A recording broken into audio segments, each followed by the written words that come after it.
Hello everyone, welcome back to Forza Horizon 5 with a pre-built Alpine A110. Oopsie, that didn't go well, but it's here, it's done. The other stuff for the footage wasn't there, but it's here now, hopefully. Yeah, it's a lightweight little rocket ship, to say the least. Lightweight cars have done historically very well, and this is the lightest car we've ever run. 1,500 pounds. Yeah, with a full roll cage and aero. Only issue are the 215 tires all around. That really concerns me. And what really concerns me most of all is that I couldn't use that. It pains me so much that those parts do not add downforce in this game, because it's tragic. That is so freaking cool, but I have to use the silly Forza Aero. I know, it's sad, but I need the performance. So I have 273 horsepower, 220 torque. It is turbocharged. I do a aspiration swap.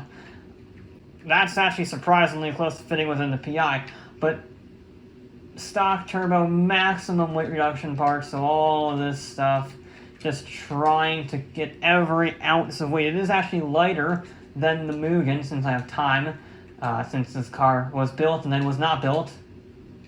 I don't know why I did that. Force of habit. Where is my...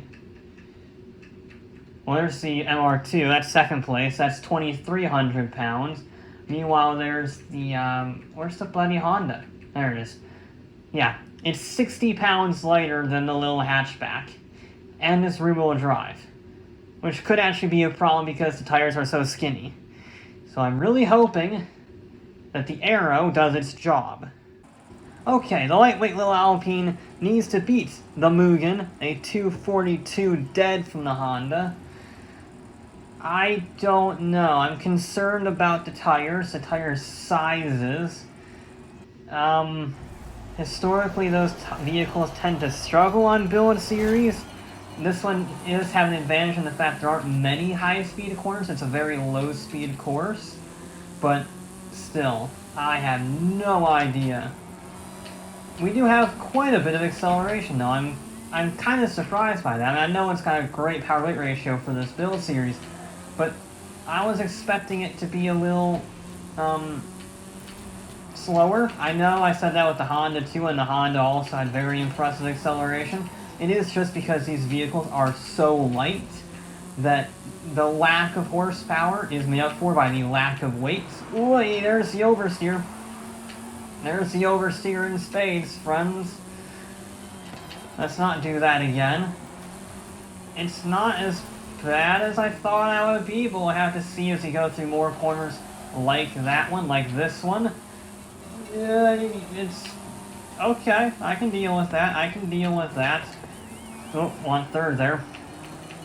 Acceleration, yeah, acceleration is really good. It's tripoding over the crest, which is alarming. But yeah, I mean, this thing is a little go-kart that did an endo. The go-kart did an endo. Let's not do that with our go-kart, our French go-kart. I know Alpine had another double retirement in Britain, but let's not make it a triple retirement, okay? I would really appreciate that. I don't know if I wanted second or third either. I think I wanted third. I think it just... that turbocharger isn't too big of a problem. I have enough low-down torque. Again, purely because it is so lightweight. If this had the weight of the Coronet, for example, it would be atrocious. The Coronet is a bit of an outlier, so is the F-150, in fact. Not turning, too much turning. Really. Those vehicles are outliers. The top two are very lightweight cars, same with the Lotus, although less heavier, at 2,500 pounds, a heavy beast. But the F-150 and the Coronet, third and fourth, despite being at least 2,800 pounds each. So well done to those guys. We'll see if we can get an all lightweight podium This is a pretty good run so far, despite endoing. I like it. We can definitely improve in some areas, be a little smoother through the corners, not get oversteer, hit walls, or anything like that. 144 is what we saw with the Honda, but we are gonna make it. It's a 242 already. A 242 already is slower than the Lexus, but yeah, for a first run with a few mistakes, we can definitely shave a few tenths off. Easily shave a few tenths off. This is going to be a quick one. Second attempt is just going to be clean. We're not going to push it too hard. We're just going to not get any oversteer and not hit any walls. That's a little tough given the tire size and the lightweight nature over the crests. But I think the Alpine can do it. It's not being driven by Esteban Ocon. So, fingers crossed that we are all set in this one. Now, carry as much speed as you can through here. That is really good. They're 72 miles an hour through that 90-degree right is impressive. And we are actually leading. We are leading in Little Alpine. Ooh, I actually braked a little early there. I thought I was going to brake later. I've had issues with locking up a little bit. Ooh.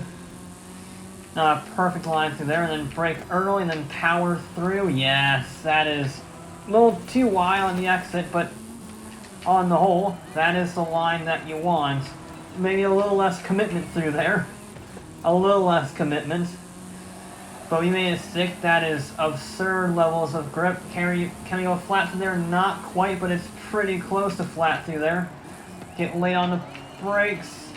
A little bit of oversteer, but we can manage the throttle. It's not very hard to prevent oversteer in this car. There isn't much power to cause oversteer. It's just the general lack of tire sizes that's giving us all these issues. We're going to wait a little bit to get the landing. It's a little bouncy on the landing. It's not a good landing. It is on race suspension after all. But yes, this is a quick car. This is a very quick car. We're still ahead somehow. A little cautious here. This is a good run. I don't want to blow it on a stupid corner like that one. Easy to make mistakes on that corner. You just run a little bit wide, you're a little confident with your brakes, and it just drags itself wide. Similar with this corner, it can just cause issues. Ooh, especially that braking zone. If you lock up on the landing, you do just go straight into the wall. It's really nasty, that second jump. But the Alpine made it through cleanly. We're still in the lead. A little bit of a lockup. Not fast through there. Could go a little faster. It does seem to struggle on that section slightly. Turn in, and then get on the power. It's going to be close, I think. Who has faster straight line speed? We're pretty even, actually. I should try that Peugeot once in a while. I haven't tried it yet. And that has a stupid aero kit, as you can see. He's a little faster. Question is, who's better under brakes? I am. We turn the corner. Come on, baby. Come on. It's going to be a sub 242. Sub 242. We've got a new leader. By a huge margin, by the way. Half a second faster than the Mugen. That's a ridiculous margin. And it can still go even faster. No way can we get into the 240s. Well, now the question is, how much faster can it go? How far can it set the benchmark? I don't know. This is a very impressive car. It's not as nice to drive as I would perhaps like. If I'm being perfectly honest, it's a bit oversteery, and if you don't get it spot on, it will try to kill you. But the grip, once you get it right, is just so good. And the acceleration is so good. It's just consistent in that respect. It doesn't really have a fault. It's got great acceleration despite the lack of horsepower. It's got great grip once you get used to how the tires react. And all around, it's just a very quick car. There we go. No shenanigans there. We get a good exit. brake a little early for this corner because we are up considerably from last time. We didn't do any funny business. We didn't have any shenanigans. Well, not quite as good of a line through there, but I won't complain. So long as it's clean and so long as it's smooth. Overall cornering speed is less important provided you're carrying the momentum. That is the most important thing with these low-powered vehicles. You want to have those engines work as little as absolutely necessary. There we go. A little bit of a twitch, intentional twitch I should say, heading into the jump there because that gives us a better landing. It puts us straight essentially with the road. So that is good. We were a little tight on the hairpin there. The turn-in is very good. Just coast in. There's that understeer that I told you about. Even the vehicle that can be quite grippy, it is quite light, it can still just drag itself out wide. We got very lucky there. We didn't clip the wall and do an endo. It's weird that this car, of all cars, is doing endos, considering its rear engine, and that's where all the weight is. But yeah, it likes to sort of nosedive a little bit when you hit a wall. But we are so much faster this run. Holy cow, we can just keep it clean on these last two corners. Last four corners, I guess. This is way more of a chicane. We're faster through there again. Not perfect, again. A little bit on the grass, but no harm, no foul. Even though the FIA would have a field day with that. We are so far up. This will be a 240. This will absolutely be a 2-minute and 40-second run. This car is insane. This is a stupidly fast vehicle. We can turn in. This is not going to be a sub 240. It's not quite. It's going to go almost 2 seconds faster than the Toyota. A second and a half faster than the than the Mugen. That's a ridiculous time.